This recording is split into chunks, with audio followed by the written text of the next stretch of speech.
Happy Mother's Day. Happy Mother's Day. Lause. Oh iya, kenapa ya kita merayakan Hari Ibu? Iya, Hari Ibu itu merupakan perayaan bagi semua ibu di seluruh dunia atas cinta dan kasih sayangnya yang selalu diberikan kepada anak-anaknya. Dirayakan sebagai bentuk penghormatan dan penghargaan khusus kepada para ibu yang berjuang bagi keluarganya. Seperti kita ini, ibu-ibu ya, kita berbahagia. Hari Ibu Internasional diperingati pada hari Minggu kedua di bulan Mei. Dan di tahun 2023 ini kita merayakan Hari Ibu tanggal 14 Mei. Iya. Tahu nggak Lause? Sekarang ada tren perempuan-perempuan pada nggak mau punya anak. Ini ada tayangannya dari Singapura, negara tetangga kita itu loh.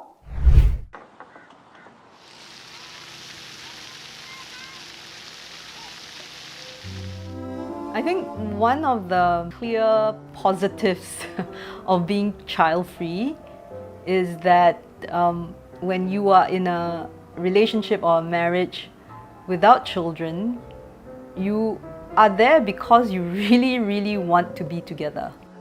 When I was in junior college, I projected my future life as an adult. I had this image in my mind about living in an apartment, a nice apartment with nice things. I had a job that I liked, but it didn't feature any children in it.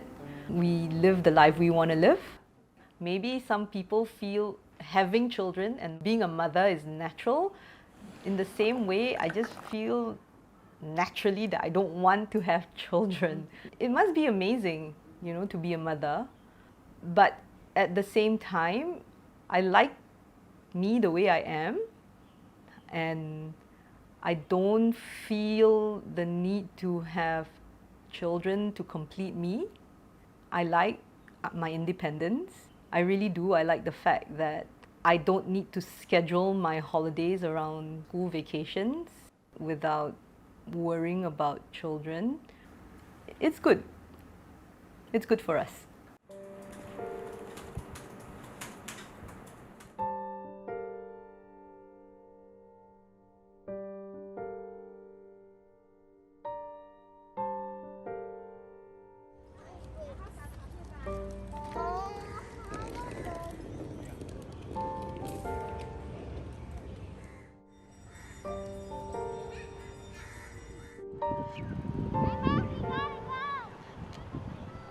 I first told him that it's a deal breaker if he wants kids when he first expressed interest. Thankfully for him, he didn't have a strong preference for having kids. He felt that he didn't want to sacrifice a relationship that he already knows for a relationship that he doesn't know, which would be with the future kid. I also didn't really trust his answer after reading so many horror stories online about how people change their mind halfway. So every 6 months I will ask him, have you changed your mind? And the only time that I stopped asking him was after he received his vasectomy. I started looking into more permanent birth control methods. I wanted to get a IUD, but then the polyclinic told me that they don't give IUDs to childless women. So I felt that they were very dismissive because they didn't even hear my reasons for not wanting kids, and they just assume that my preferences will change. Eventually, when I have the time and resources for permanent sterilization, then I would do it. I first met my husband, I believe, in 2016, and like all modern relationships, we met on a dating site. So we like skiing, we like cycling, rock climbing, and these are not really super child-friendly activities. I mean, they can be, but you really got to go out your way to make it child-friendly as well. Rata-rata alasannya kalau saya perhatikan mungkin karena selfish ya, nggak mau repot gitu. Iya ya, mungkin ya. Ya, kalau kita perhatikan, pelajari firman Tuhan ya, Tuhan kan menciptakan perempuan dengan rahim, dengan indung telur untuk melahirkan anak. Ini adalah desain Tuhan untuk perempuan, untuk ibu. Itu ada di Kejadian 3 ayat 16. Walau memang ada perempuan yang gak bisa melahirkan anak karena satu kondisi kerusakan alat reproduksi. Namun sekarang ini memang banyak kita dengar gaya hidup orang yang menikah dan mengambil keputusan untuk tidak memiliki anak karena berbagai alasan. Jadi istilah kerennya tuh child free, ya. Alasannya apa? Seperti pekerjaan yang sibuk, ekonomi, kemudian memiliki trauma masa kecil, masalah kesehatan, atau tidak siap bertanggung jawab sebagai orang tua. Ada juga yang berpikir begini, penduduk bumi udah nggak terlalu banyak, jadi nggak perlu ditambah lagi.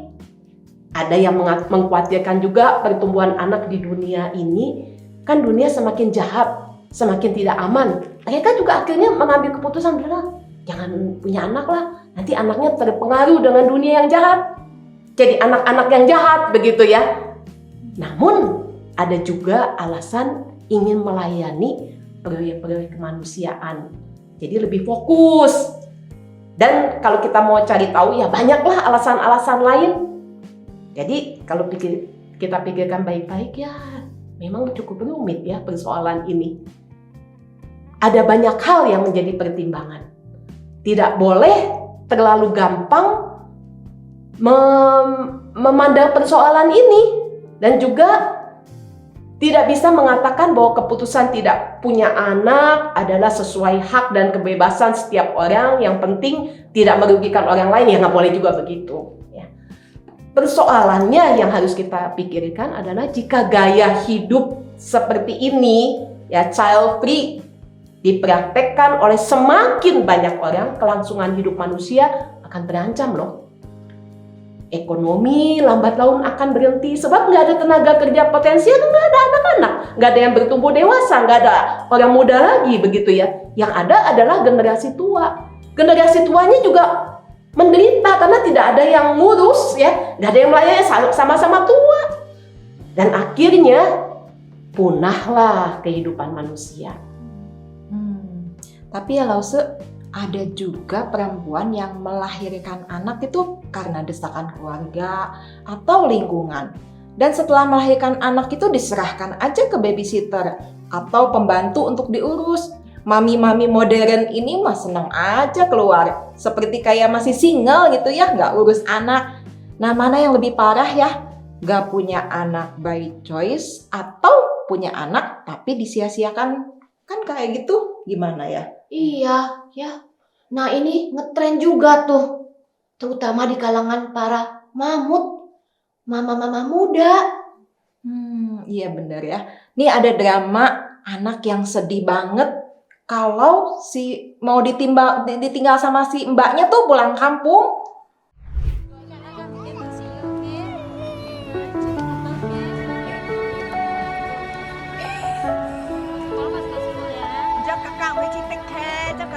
Kakak cần theo quay lại hả?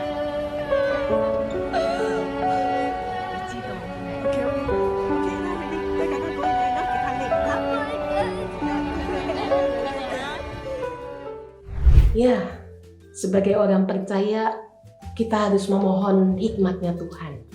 Kita harus menggumulkan firman Tuhan tentang maksud daripada pernikahan. Kan Tuhan mendesain untuk kita semua bisa memiliki anak, memiliki keturunan. Sebab anak-anak adalah karunia yang indah dari Allah. Bisa memiliki keturunan merupakan salah satu berkat Tuhan. Ya coba saya lihat, kita baca ya dari Kejadian pasal 1 ayat 28. Saya akan bacakannya nih.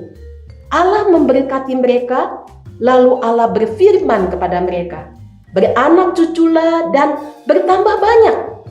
Penuhilah bumi dan taklukkanlah itu. Berkuasalah atas ikan-ikan di laut dan burung-burung di udara, dan atas segala binatang yang merayap di bumi. Selain itu, pernikahan juga merupakan sarana untuk menghasilkan keturunan-keturunan ilahi. Ya, saya coba membacakannya lagi dari Maleaki Maleakhi pasal 2 ayat 15. Bukankah Allah yang esa menjadikan mereka daging dan roh? Dan apakah yang dikehendaki kesatuan itu? Keturunan ilahi. Jadi jagalah dirimu dan janganlah orang tidak setia terhadap istri dari masa mudanya. Jadi memiliki anak merupakan hal yang baik dari Tuhan. Jika memungkinkan dan diberi kemampuan oleh Tuhan, maka mintalah hikmat dan kekuatan Tuhan untuk itu. Back to the Bible ya. Desain Tuhan untuk perempuan selain melahirkan juga mengurus anak dan mendidik anak di dalam firman. Di dalam Alkitab juga kita bisa lihat di dalam 2 Timotius 1 ayat 5 ya, ada contoh ibu dan nenek dari Timotius.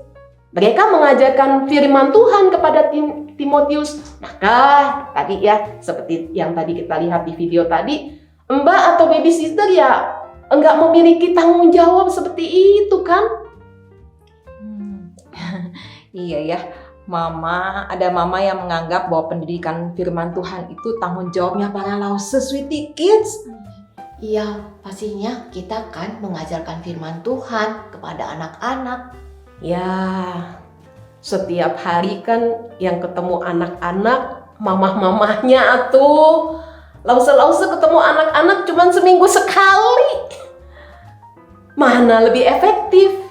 Iya, Lause, kalau untuk Hari Ibu ini, apa ya yang mesti kita ajarkan kepada anak-anak? Ya, kalau kita ajarkan kepada anak-anak ya harus mengasihi ya. Mengasihi dan menghormati mamah mereka masing-masing. Seperti apapun mamahnya, kelebihan dan kekurangannya. Karena memang Tuhan sudah mendesain mamah-mamah ini untuk melahirkan mereka gitu ya. Jadi ya kalau kita mau melihat kesimpulan secara keseluruhan, ketika kita memiliki anak, asuhlah dengan kasih. Dan ajarlah untuk takut akan Tuhan dan melakukan firman Tuhan dengan setia. Jika kita memilih tidak memiliki anak atau memang nggak bisa punya anak begitu ya, maka tetap terapkan kasih kepada sesama, kepada pasangan, kepada orang tua, termasuk anak-anak kecil yang ada di sekitar kita begitu ya. Jadi kita tidak lepas tanggung jawab sebagai manusia yang dihadirkan Tuhan di tengah dunia. Jadi kita tidak bisa selfish ya, hidup hanya untuk diri sendiri. Wah, thank you Lause Indra untuk penjelasan firman Tuhan hari ini. Thank you juga Lause-Lause dan parents yang sudah join di podcast ini. Tuhan Yesus memberkati. Bye.